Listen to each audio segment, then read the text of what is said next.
Click the bell icon and subscribe to our channel so that you will not miss any classes. In this class, let us talk about some things about the pollen grains, because in the previous class we have already discussed the structure of pollen grain and the development of pollen grain under the topic microsporogenesis. Now let us talk about some special things about the pollen grains, and let us move further to the female reproductive structure, that is the gynosia. Now about pollen grain, the pollen grains are studied under a special branch in biology that is called pollinology. Pollinology is the study of pollen grains. Study of pollen grains. And pollen grains measure the diameter of about 20 to 25 micrometers usually. And the largest pollen grain is found in mirabilis, and smallest pollen grain is found in myosotis, and longest pollen grain is found in zoostera. In zoostera, the pollen grains are ribbon shaped, that is elongated one, and they are not having the exine. They are without exine, but they have the mucilaginous sheath, because these zoostera are pollinated through water. They are exhibiting hydrophily. And in some pollen grains, in some plants like Calotropis, many of the pollen grains are aggregated together to form pollinium. It is the aggregation of pollen grains, and this pollinium has the translator apparatus.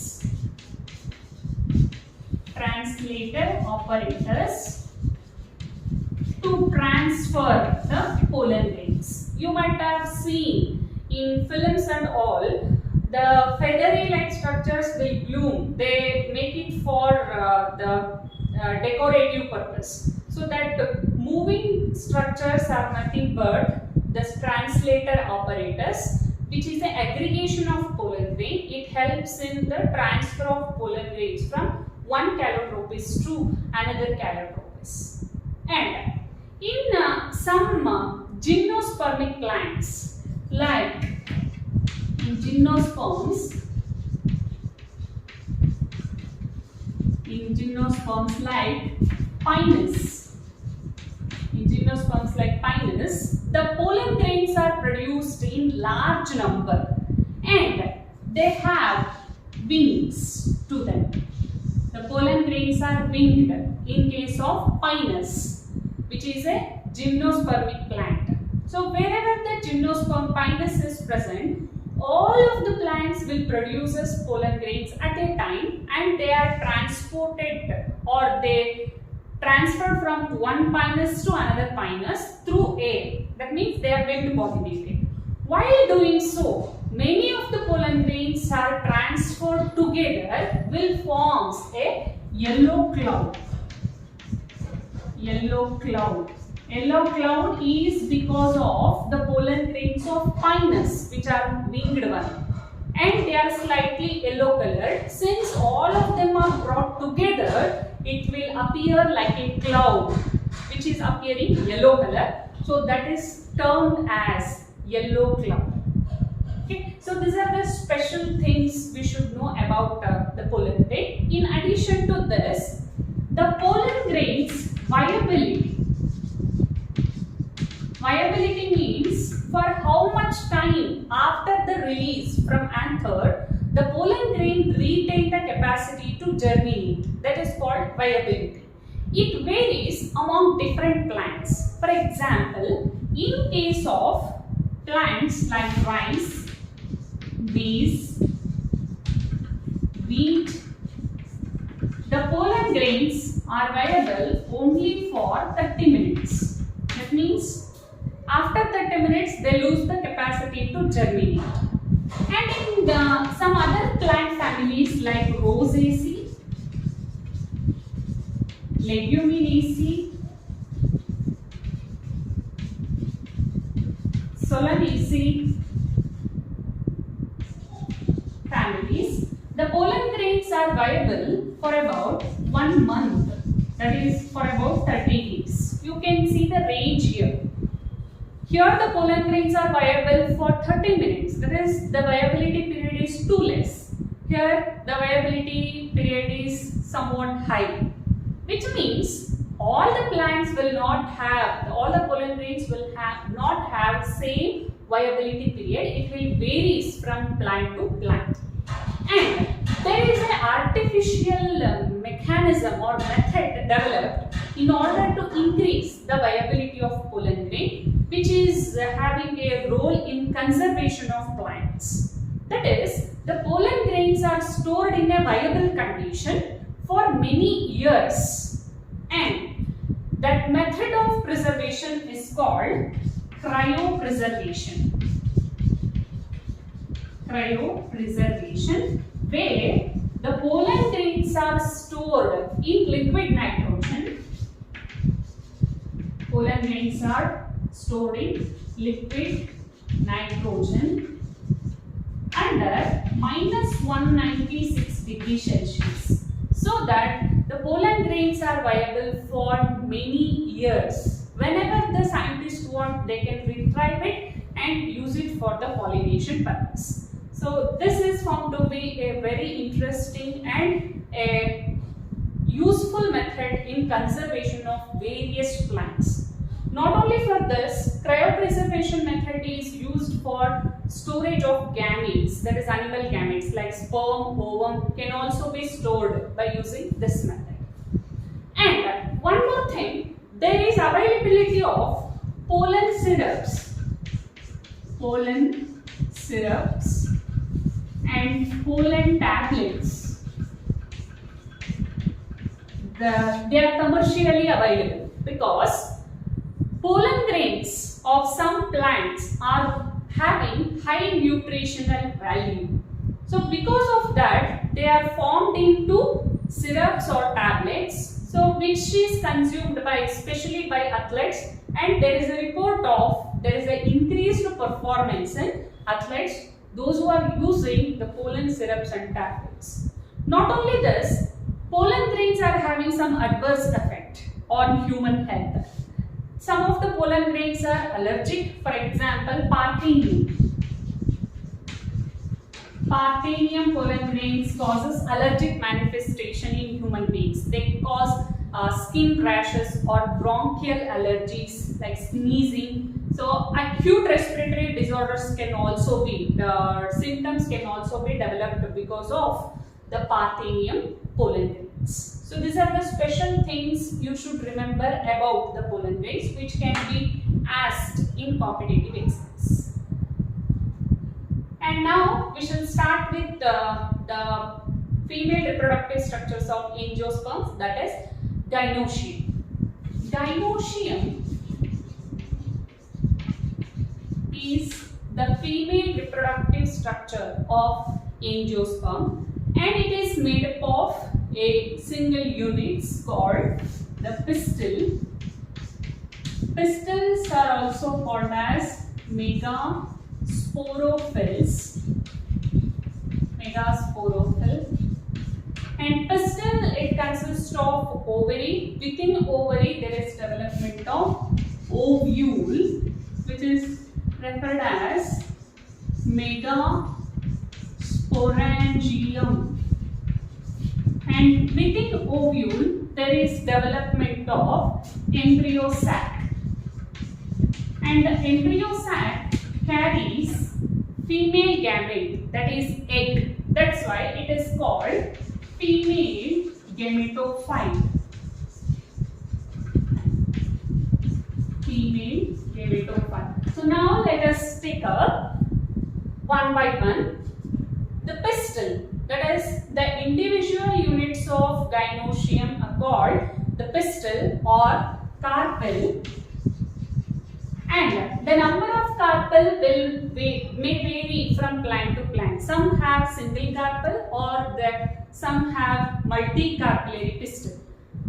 And the conditions monocarpellary condition, multicarpellary condition, and again in multicarpellary again two conditions are available, apocarpus and syncarpus, that we have discussed in the previous session already. And here the pistil, it consists of, as we know, it consists of a receptor part called the stigma, and this is stigma, and the slender part for the transfer of germinated pollen tube, that is called style, and the lower swollen part called ovary. And within ovary there is development of ovule. When we take a transfer section of ovary, in each ovary there is presence of a chambers. There is presence of a chambers called the locules. Locules are the chambers of ovary. And within ovary, the chambers may be single or it may be many. For example, in pea pod, there is only one locule present. Whereas in lemon, there are 7 or 5 locules are present. So that is how we can determine. When we look at the fruit, we will come to know how many chambers are present in ovary. And within ovary, there is presence of a ridge of tissue called placenta. And to the placenta, there is attachment of the ovules. So that these are ovules. Within the placenta, to the placenta, there is attachment of ovules, or you can say it as from placenta there arises the ovule. And the number of ovules in each flower will vary. For example, in case of mango, wheat, maize, rice, in these plants there is presence of single ovule in ovary. Each ovary carries only one ovule. Whereas in some other like lemon, watermelon, grapes, cherries, tomato and all, the ovules are more than one. More than one, it could be anything, the number. So that is the number of ovules in a flower will not be same for all the plants, it will vary. That you have already studied in morphology. Now, in order to understand how the embryo sac get developed in the ovule, we have to understand first the structure of ovule. Now, let us look up one ovule and we shall study the structure. Here, the ovule has two parts. One is the funicle or the stalk. So this is called funicle or the stalk.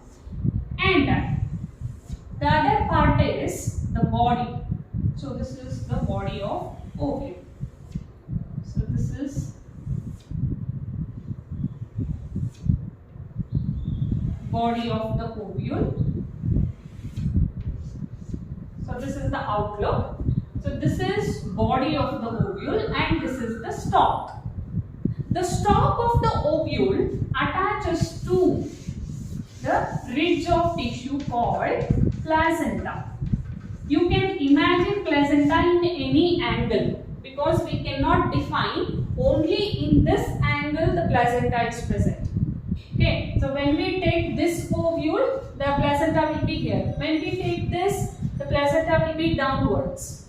Okay, don't imagine like the placenta will always be present here and the ovule will be in this direction. No, that is not the case. That depends on our orientation. So how we took. Okay, so now the the stalk of the ovule attaches to placenta at a region. So this is the region of attachment of stalk of the ovule to placenta, and here is the tissue for that, and that is called as, there is an extended tissue present at the attachment of placenta and funicle, and that is called hilum.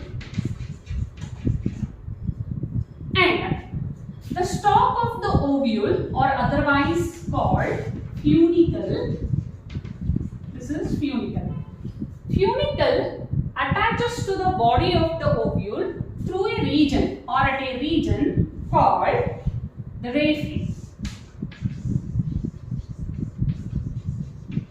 Now, let us come to the body of the ovule. The body of the ovule is having two protective layers called the integuments. That is, there is presence of two integuments for protection. It is called outer integument,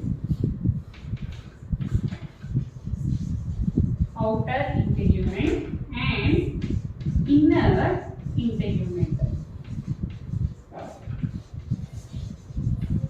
Outer integument and the inner integument. The body of the ovule is having two protective coverings called outer integument and the inner integument. What they protect? They protect a inert nutritive tissue called, the nucellus. So they protect the nucellus actually. Okay. So this is the nucellus. Nucellus is the nutritive tissue for, this is the nutritive tissue. So nutritive tissue, the name itself suggests it gives nourishment. To what it will give nourishment? It gives nourishment to developing embryo sac. So I told in the beginning, within the ovule there is development of embryo sac, right? For that developing embryo sac, nutrition is required, and that nutrition is given by the nucellus. And the nucellus is covered by two protective coverings called the integuments, outer integument and inner integument. Normally, in angiospermic plants, there is presence of two integuments, so it is referred as bitegmic. Bitegmic means having two integuments, and in few there is presence of only one integument, which is referred as monotegmic. Okay. Now, the nucellus in plants, you should know that ovule after fertilization, that is after pollination, fertilization will take place. Once the fertilization gets over, the ovule will develop into seed. That means you should have an idea that by the end of development of seed from the ovule, all the nucellus will be emptied, because it is giving nourishment to developing embryo sac. But in some plants, the nucellus is not completely utilized. There is a remains of nucellus present in the seed also. Normally, it will disappear in the seed, but in some plants, the nucellus is remained in the seed, and that remains of nucellus is called perisperm. And it is not present in all plants, it is present in only few plants like black pepper. In black pepper, there is a remains of nucellus present in the seed, and that is called as perisperm. Okay, and the integuments these are the integuments, right? So integuments at one end will not completely cover the nucellus. You can see here. So here it is not covering completely the nucellus.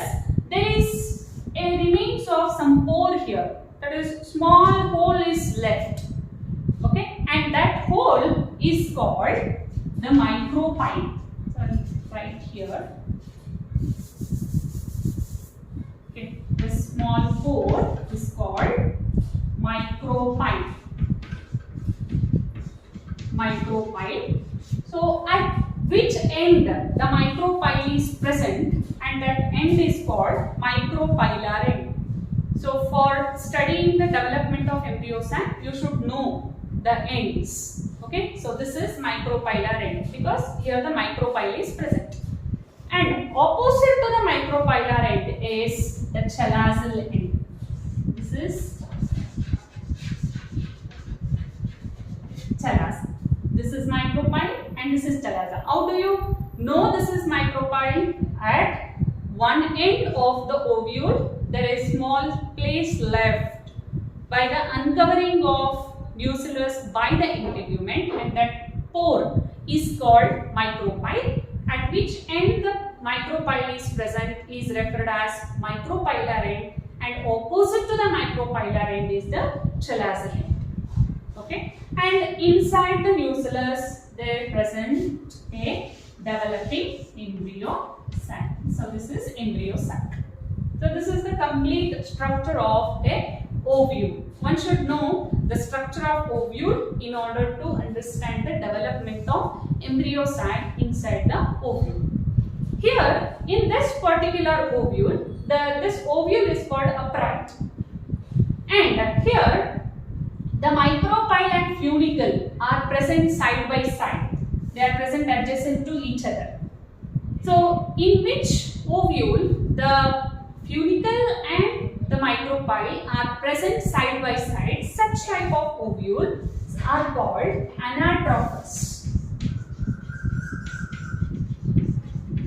Anatrophous ovule. Normally in all plants there is presence of anatrophous ovule. That's why we have discussed in detail the structure of anatrophous ovule. Apart from this, there are other 5 types of ovule. Totally there are 6 types of ovule present. But the common type of ovule found is the anatrophous ovule, where the funicle and micropyle are present side by side. Now let us discuss the remaining types of ovule with the examples. Types of ovules. We have already discussed the first type of ovule, that is anatrophous ovule, where the funicle and the micropyle are present side by side. So this is called anatrophous. And the second type of ovule, hemi-anatrophous ovule, where the body of the ovule is present. So this is the body of ovule.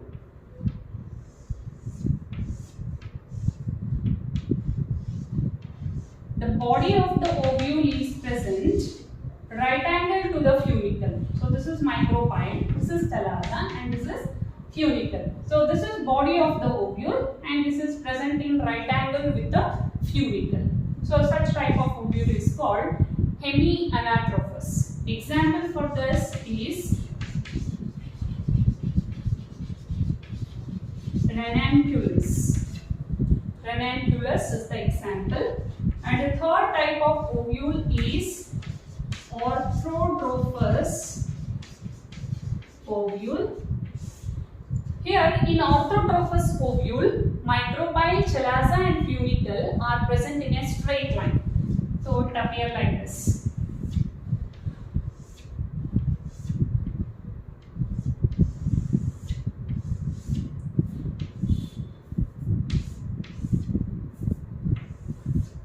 So this is micropyle, chalaza, funicle. They are present in a straight line. Such type of ovule is called orthotrophous ovule. Example, you write example for this, beetle, piper, papaya, polygonum are the examples for orthotrophous ovule. And the fourth type of ovule is campylotrophous ovule. Here in campylotrophous ovule, the body of the ovule at the chalazal end is having a curve. So it is like this. This is micropyle. Micropyle will be normal structure it has. But here at the chalazal end, it is having a curve. So there is a curvature. This is micropyle, chalaza funicle.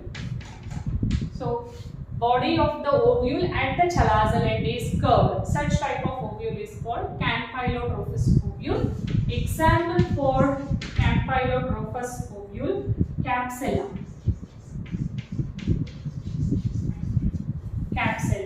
Then the fifth type is amphitrophous ovule.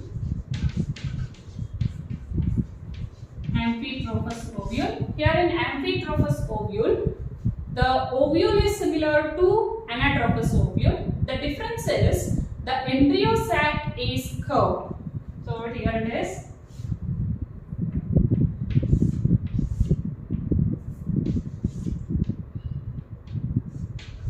The ovule, and the embryo sac here is curved like this. Okay, and the particular shape is horseshoe shape. So it is getting a horseshoe shape, that is embryo sac. But the remaining things are funicle, micropyle, chalaza. Their arrangement is normal like the anatrophous ovule. The difference is the embryo sac is horseshoe shaped. Such type of ovule is called amphitrophous. Example for amphitrophous ovule is mirabilis, lemna, and popet. A drug plant, popet. Then the sixth type of ovule, sarcinotrophous ovule. Here in sarcinotrophous ovule, the funicle is surrounding the body of ovule. So like this. So this is the body of ovule, and here is the funicle. It surrounds like this. Such type of ovule is called sarcinotrophous ovule. Example for this is opuntia.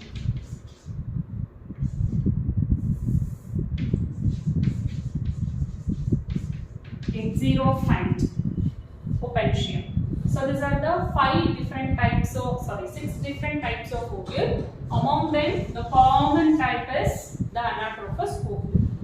Now, in the next class, we shall continue with the discussion about how the embryo sac is developed inside the ovule and what are the types of cells involved in the development of the embryo sac.